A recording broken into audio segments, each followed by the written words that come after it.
La fille d'une femme disparaît à l'âge de 3 ans dans Central Park et pendant les 25 années suivantes, elle cherche inlassablement jusqu'à ce qu'elle entende une jeune mère chanter.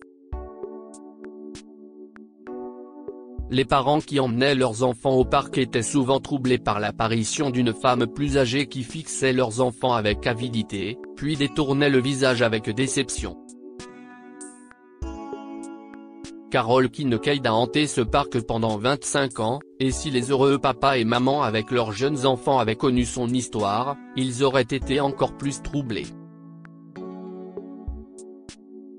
25 ans plus tôt, Carol était l'une d'entre elles, assise sur un banc de parc, regardant son magnifique enfant de 3 ans dévaler le toboggan et construire des châteaux dans le bac à sable.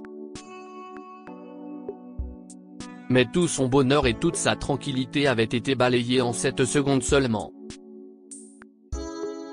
Carol avait donné un jus de fruits à sa petite fille Amber et lorsque la petite fille avait terminé, elle s'était dirigée vers la poubelle voisine.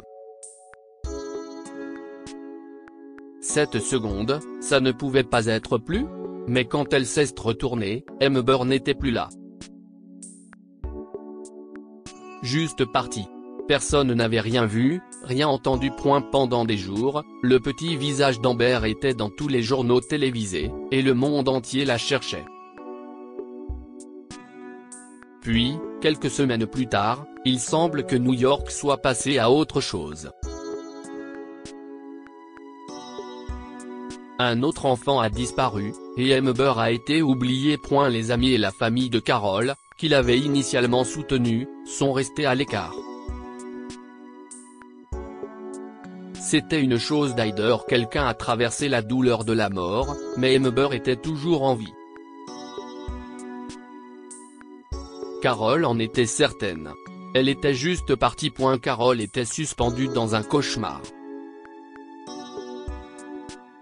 Sa douleur était constante, angoissante. Elle ne pouvait pas tourner la page sur cet horrible moment où elle s'est retournée et où sa fille avait disparu, elle n'a pas pu tourner la page. Son mariage s'est effondré sous la pression de la recherche continue de Carol pour sa fille. Son mari appelle cela une obsession, Carol appelle cela une nécessité. La thérapie de couple n'a pas fonctionné, et le jour du 8e anniversaire d'Amber, ses parents ont divorcé. 25 ans plus tard, Carol se rendait toujours au même parc, se tenant à la lisière de tout ce bonheur et de ces rires, se demandant si sa fille allait bien, si elle était heureuse, si elle était même en vie. Carol était sur le point de s'éloigner quand elle a entendu les accents d'une mélodie familière. À quelques mètres de là, une jeune femme était penchée sur un landau en chantant pour son bébé. Oh la petite Cathy a 10 orteils, 10 tout petits orteils, oh la petite Cathy a un nez, un joli petit nez. Le cœur de Carol a commencé à battre la chamade. Elle connaissait cette chanson. Elle avait inventé ce petit air et les paroles absurdes pour Amber. C'était sa chanson préférée, et Carol la lui chantait 10 fois par jour. Elle a fait 2 pas vers la jeune femme et elle a levé les yeux. Elle avait de grands yeux bruns avec des petites taches dorées. Carol connaissait ses yeux. La femme lui sourit et lui demanda « Je peux vous aider ? Je prenais plaisir à vous regarder avec votre bébé », dit Carol, et à me souvenir de l'époque où je chantais pour ma petite fille. La jeune femme acquiesce et sourit, mais le regard de Carol la met clairement mal à l'aise. Carol a souri en retour et a dit avec désinvolture, « Amusez-vous, il grandit si vite ». La jeune femme reporte alors son attention sur le landau. CIST Amber. Carol sait que CIST Amber. Mais pouvait-elle le prouver ? Elle ne pouvait pas perturber la vie de cette jeune femme sans preuve. Puis elle vit la femme boire dans une tasse de café et la poser à côté d'elle sur le banc du parc. Quand elle s'est levée et s'est éloignée en poussant son landau quelques minutes plus tard, la tasse de café a été oubliée sur le banc. Lire aussi, j'élève l'enfant de ma sœur, mais mes parents me détestent toujours. Carole l'a pris, l'a placé dans un sac à provisions qu'elle avait dans son sac à main, et quelques heures plus tard elle était dans un laboratoire privé pour demander un test ADN. Carole a payé une forte prime, mais 2 jours plus tard elle avait les résultats. La fille dans le parc était Amber. Carole est allée à la police. Les inspecteurs qui s'étaient occupés de l'affaire d'Amber avaient disparu depuis longtemps, mais l'un d'entre eux était une jeune recrue quand Amber avait disparu et ils se souvenaient de l'affaire. J'ai moi-même 2 enfants, Madame Kincaid, a-t-il dit, et je n'arrêterai pas de chercher non plus. Avec les résultats de Layden, Carole a prouvé qu'Amber était vivante et à New York, maintenant elle devait juste la trouver. Pendant les 2 semaines suivantes, Carole s'est rendue au parc tous les jours, attendant de revoir la jeune femme. Enfin, elle était là. Carole est restée en arrière et a regardé Amber jouer avec son bébé, puis elle l'a suivie chez elle. Maintenant, elle avait aussi l'adresse d'Amber. Carole a parlé au détective et à un conseiller sur la meilleure façon d'approcher Amber. Après tout, cette jeune femme n'avait probablement aucune idée qu'elle avait été volée. Carole et le détective ont frappé à la porte de la jeune femme, et quand elle a ouvert, Carole a dit « Salut Amber ».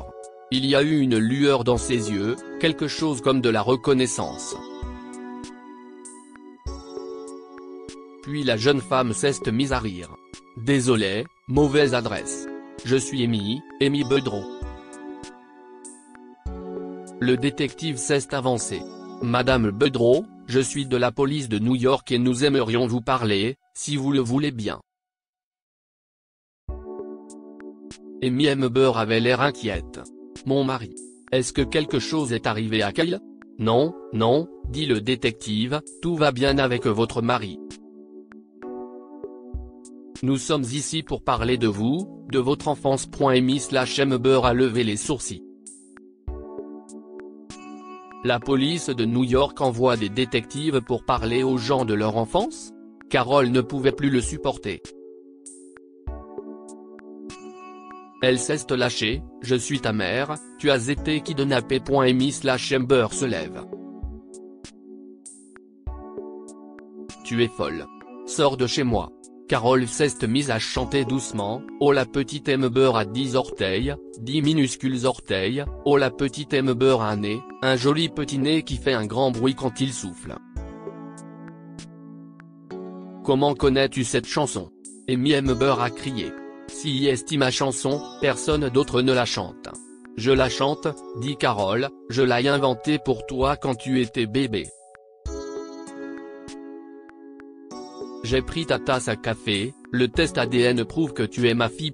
Ta fille. » Amy Amber s'est exclamée. « Mais, ma mère. Elle est morte quand j'avais 12 ans, ma tante m'a élevée. »« Ta mère t'a chanté cette chanson ? » demande le détective. « Non. » s'écrie Amy Amber, « Non, jamais, mais quand Cathy, ma fille, est née, je m'en suis souvenu. » Carole regardait sa belle-fille adulte, les larmes aux yeux. « Tu vas bien, tu es vivante et tu vas bien. » J'ai eu tellement peur. Ce n'était pas facile, bien sûr. Amy Amber avait beaucoup de choses à régler. La police pense que la mère d'Amy Amber l'a volée dans le parc et l'a emmenée dans le Missouri. Cette femme avait été un parent aimant pour Amy Amber, et après sa mort, sa sœur, qui ne savait rien de l'enlèvement, l'a élevée. Il a fallu beaucoup de temps à Amy pour accepter le fait qu'elle avait été Amber pour Carole, mais lentement, les 2 femmes ont construit une nouvelle relation, reprenant petit à petit ce qui leur avait été volé. Que pouvons-nous apprendre de cette histoire ? Une mère n'abandonne jamais ses enfants. Même après 25 ans, Carole a continué à chercher sa fille et ne s'est pas arrêtée avant de la retrouver.